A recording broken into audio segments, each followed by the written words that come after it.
यदि प्रेम का मतलब सिर्फ पा लेना होता तो हर हृदय में राधा कृष्ण का नाम नहीं होता। मैं ना तो तुम्हारी महंगी भेंट से प्रसन्न होता हूं, ना दिखावटी दान दयालुता से। अगर मेरे मन को हरना है तो मुझे प्रेम से पुकारो, मैं हाजिर हो जाऊंगा। प्रेम वो नहीं जो इजहार किया जाए, प्रेम तो वो है जो महसूस किया जाए। प्रेम वो नहीं जो पाया जाए, प्रेम तो वो है जो जिया जाए। सच्चा प्रेम वो होता है जिसमें दूर रहने के बाद भी हर पल दिल में उसी इंसान का नाम हो। प्रेमी का सबसे बड़ा सहारा उसका प्रेम ही होता है। जिस प्रेम में प्रमाण देना पड़े वह प्रेम नहीं है। प्रेम को प्रमाण की नहीं, समझने की जरूरत होती है। जिससे प्रेम करते हो उसे समझने की कोशिश करो। परखने के लिए तो सारी दुनिया पड़ी है। सृष्टि में एक प्रेम ही है जो लाख प्रयत्न करो खत्म करने का, लेकिन वो बढ़ता ही जाता है। प्रेम अगर सच्चा होगा तो वो आपकी परीक्षा नहीं प्रतीक्षा करेगा। जिस पर राधा को गुमान है यही वही कृष्ण है जो राधा के दिल हर जगह विराजमान है। समय देखकर नहीं, समय देकर प्रेम करना सीखो। जहां आपकी कोई कीमत नहीं है वहां पर रुकना अनुचित है, चाहे वो किसी का घर हो या किसी का दिल। प्रेम में कोई वियोग नहीं होता। प्रेम ही अंतिम योग है, अंतिम मिलन है। दिल से जो दिया जा सकता है वो हाथ से नहीं, और मौन से जो कहा जा सकता है वो शब्द से नहीं। अपने कभी छोड़कर नहीं जाते, और जो चले जाए वो अपने नहीं होते। प्रेम सुख के साथ दुख भी लाता है, पर जो उस दुख को सुख समझता है उसका प्रेम शुद्ध और सच्चा है। जब किसी के साथ भूत वर्तमान और भविष्य समय के विचार आते हैं, बस वहीं से प्रेम का जन्म होता है। किसी से प्रेम करने की कोई वजह नहीं होती। प्रेम तो सिर्फ प्रेम है। यदि वजह है तो वो प्रेम नहीं, पसंद है। जो मनुष्य से प्रेम नहीं कर सकता वह परमात्मा से कभी प्रेम नहीं कर सकता। सब कुछ झूठा हो सकता है मगर प्रेम में बहाए आंसू नहीं। प्रेम और आस्था दोनों पर किसी का जोर नहीं। ये मन जहां लग जाए वहीं ईश्वर नजर आता है। प्रेम में दर्द हर एक को मिलता है, बस जो सह जाता है वो प्रेम निभा जाता है। मुक्ति की इच्छा का अंत हो जाना ही मुक्ति है, और प्रेम की तलाश का अंत हो जाना ही प्रेम है। हर एक चीज तब तक सुंदर है जब तक आप उसे प्रेम करते हैं। कभी कभी उनसे भी दूर होना पड़ता है जिनके साथ हम पूरी जिंदगी गुजारना चाहते हैं। जिंदगी में सच्चे प्रेम का मतलब सिर्फ वही जानता है जिसने कभी सच्चा प्रेम करके खो दिया हो। प्रेम तो आखिर प्रेम है, आज नहीं तो कल जरूर होगा। प्रेम में स्वतंत्रता दी जाती है, अधिकार नहीं पाया जाता। प्रेम का अर्थ है कि सभी सुख दुख और मोह से परे रहना। शादी करने के बाद किसी और से प्रेम करना गलत है, तो प्रेम होने के बाद किसी और से शादी करना भी गलत है। अहंकार करने पर इंसान की प्रतिष्ठा, वंश, वैभव तीनों ही चले जाते हैं। विश्वास ना हो तो रावण, कौरव और कंस का अंत देख लो। मुश्किल वक्त हमारे लिए आईने की तरह होता है जो हमारी क्षमताओं का सही आभास हमें कराता है। सभी प्रकार के हथियारों में समय ही सर्वोपरि है, क्योंकि समय सब कुछ मार देता है। किसी दूसरे के जीवन के साथ पूर्ण रूप से जीने से अच्छा है कि हम अपने स्वयं के भाग्य के अनुसार अपूर्ण जिए। परिवर्तन ही इस संपूर्ण संसार का नियम है। इसलिए व्यक्ति को कभी अपने वर्तमान पर घमंड नहीं करना चाहिए। अपने काम पर अपना दिल लगाओ, लेकिन इसके इनाम पर कभी नहीं। इस संसार में देखने के लिए बहुत सारे खूबसूरत स्थान है, पर सबसे खूबसूरत जगह है बंद आंखों से अपने भीतर देखना। प्रेम का अर्थ विवाह करना नहीं होता, बल्कि पूरी निष्ठा के साथ समर्पण करना होता है। व्यक्ति को अपने आप को सदैव ईश्वर को समर्पित कर देना चाहिए, तभी वह दुखों, चिंता और परेशानियों से मुक्त रह सकता है। माफ करना और शांत रहना सीखिए। वो एक ऐसी ताकत बन जाएगी कि पहाड़ भी रास्ता देंगे। व्यक्ति को अपने इंद्रियों को वश में रखने के लिए बुद्धि और मन को नियंत्रित रखना होगा। जो होने वाला है वो होकर ही रहता है, और जो नहीं होने वाला वह कभी नहीं होता। ऐसा निश्चय जिनकी बुद्धि में होता है उन्हें चिंता कभी नहीं सताती है। किसी भी व्यक्ति को ना तो समय से पहले और ना ही भाग्य से अधिक कुछ मिलता है, लेकिन उसे सदैव पाने के लिए प्रयत्नशील रहना चाहिए। श्री कृष्ण कहते हैं, इंसान हमेशा अपने भाग्य को कोसता है, ये जानते हुए भी कि भाग्य से भी ऊंचा उसका कर्म है जो स्वयं के हाथों में है। व्यक्ति को आत्मज्ञान के माध्यम से संदेह रूपी अज्ञानता को समाप्त करना चाहिए। मैं उन्हें ज्ञान देता हूं जो सदा मुझसे जुड़े रहते हैं और जो मुझसे प्रेम करते हैं। सत्य कभी दावा नहीं करता कि मैं सत्य हूं, लेकिन झूठ हमेशा दावा करता है कि सिर्फ मैं ही सत्य हूं। परिवर्तन संसार का नियम है। समय के साथ संसार से हर चीज परिवर्तन के नियम का पालन करती है। हालांकि मैं भूत, भविष्य और वर्तमान काल के तीनों जीवों को जानता हूं, लेकिन मुझे वास्तव में कोई नहीं जानता है। संयम, सदाचार, स्नेह एवं सेवा ये गुण भली भांति संगत के बिना नहीं आते। जिस प्रकार से प्राकृतिक मौसम में बदलाव आता है, ठीक उसी प्रकार से जीवन में भी सुख दुख आता रहता है। वह कभी अस्थायी नहीं रहते हैं। इस जीवन में ना कुछ खोता है ना व्यर्थ होता है। जो लोग परमात्मा को पाना चाहते हैं वह ब्रह्मचर्य का पालन करते हैं। भगवान श्री कृष्ण कहते हैं, मैं इस संसार का सुगंध हूँ, अग्नि की उष्मा हूँ और समस्त जीवित प्राणियों का आत्म संयम हूँ। मन में कभी डर पैदा मत होने दो। वो वास्तविक नहीं है। वो ना तो कभी था ना कभी होगा। इसके विपरीत जो वास्तविक है वह हमेशा से था और उसे ना तो बदला जा सकता है ना कभी नष्ट किया जा सकता है। गीता में उन लोगों के लिए संदेश दिया गया है जो लोग अपने मन को काबू में नहीं रखते। ऐसे लोगों का मन इधर उधर भटकता रहता है और उनके लिए वह शत्रु के समान काम करता है। मन व्यक्ति के मस्तिष्क पर भी गहरा प्रभाव डालता है। जब व्यक्ति का मन सही होता है तो उसका मस्तिष्क भी सही तरीके से काम करता है। इसलिए अपने मन को हमेशा काबू में रखिए। श्रीमद् भागवत गीता में श्री कृष्ण ने उपदेश दिया है कि हर मनुष्य को खुद पर पूरा भरोसा रखना चाहिए, क्योंकि जो लोग खुद पर भरोसा करते हैं वो निश्चय ही सफलता हासिल करते हैं। वह इंसान जैसा विश्वास करता है वो वैसा ही बन जाता है।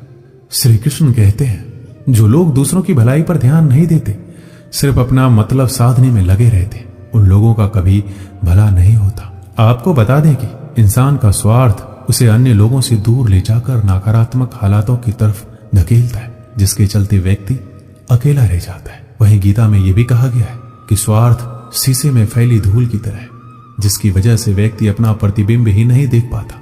वहीं अगर आप चाहते हैं कि आप भी अपना जीवन खुशी पूर्वक व्यतीत करें, तो इसके लिए ये जरूरी है कि आप अपने स्वार्थ को कभी अपने पास नहीं आने दें, क्योंकि स्वार्थी मनुष्य दोस्ती भी सिर्फ अपना स्वार्थ निकालने के लिए करते हैं। जीवन में कभी किसी से अपनी तुलना मत करना। आप जैसे हैं सर्वश्रेष्ठ है। यहाँ कोई किसी का नहीं, सबको मतलब की बीमारी है। समय नहीं रुकता। यदि आज बुरा चल रहा है तो कल अवश्य अच्छा आएगा। आप केवल निस्वार्थ भाव से कर्म कीजिए और वही आपके हाथ में। परेशानी आए तो ईमानदार रहे, धन आए तो सरल रहे, अधिकार मिले तो विनम्र रहे और क्रोध आने पर शांत रहे। यही जीवन का प्रबंधन कहलाता है।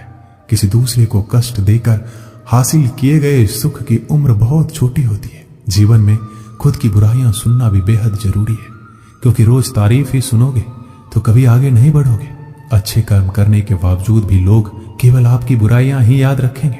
इसलिए लोग क्या कहते हैं इस पर ध्यान मत दो, अपने कार्य करते रहो। संसार जरूरत के नियम पर चलता है। सर्दियों में जिस सूरज का इंतजार होता है, उसी सूरज का गर्मियों में तिरस्कार भी होता है। अतः आपकी कीमत तब होगी जब आपकी जरूरत होगी। अभिमान को आने मत दो और स्वाभिमान को जाने मत दो। अभिमान तुम्हें उठने नहीं देगा और स्वाभिमान तुम्हें कभी गिरने नहीं देगा। कर्म में विश्वास रखो। आपको अपनी अपेक्षाओं से सदैव अधिक मिलेगा। मांगना नहीं, कमाना सीखो। फिर चाहे इज्जत हो या दौलत, सोच का ही तो फर्क होता है। वरना समस्याएं आपको कमजोर करने के लिए नहीं, बल्कि मजबूत बनाने के लिए आती है।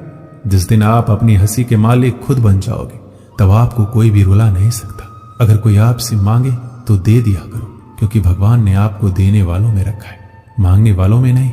समझदार इंसान का दिमाग चलता है और नासमझ इंसान की जुबान।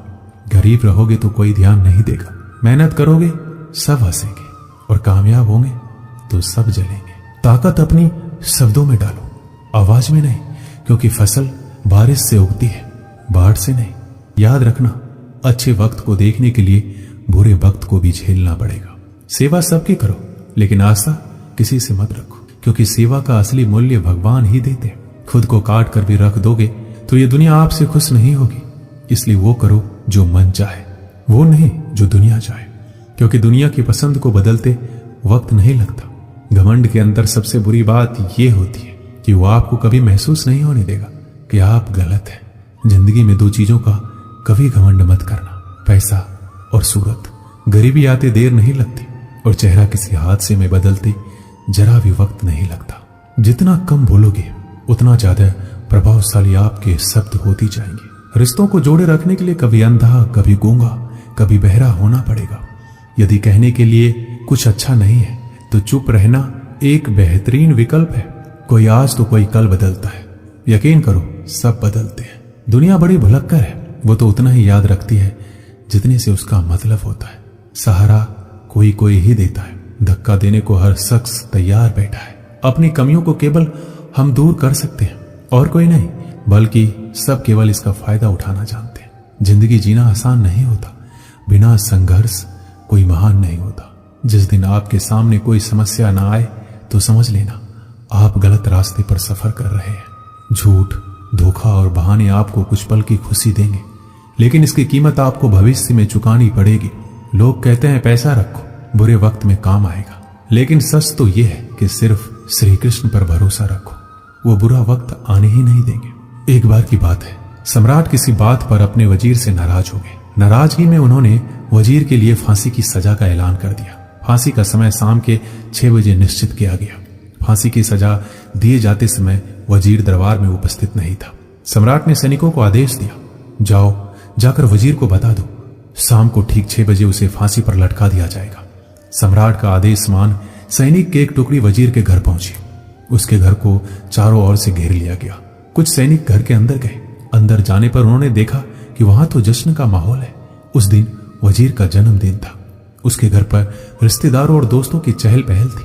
संगीत बज रहा था, नाच गाना चल रहा था। पूरे घर में पकवान की खुशबू फैल रही थी। कुल मिलाकर वहां माहौल बड़ा खुशनुमा था। सैनिकों ने भारी महफिल में ऐलान कर वजीर को फांसी की सजा के बारे में बताया। यह भी बताया कि फांसी शाम 6 बजे दी जाएगी। यह ऐलान सुनकर वहां मौजूद हर शख्स हैरान रह गया।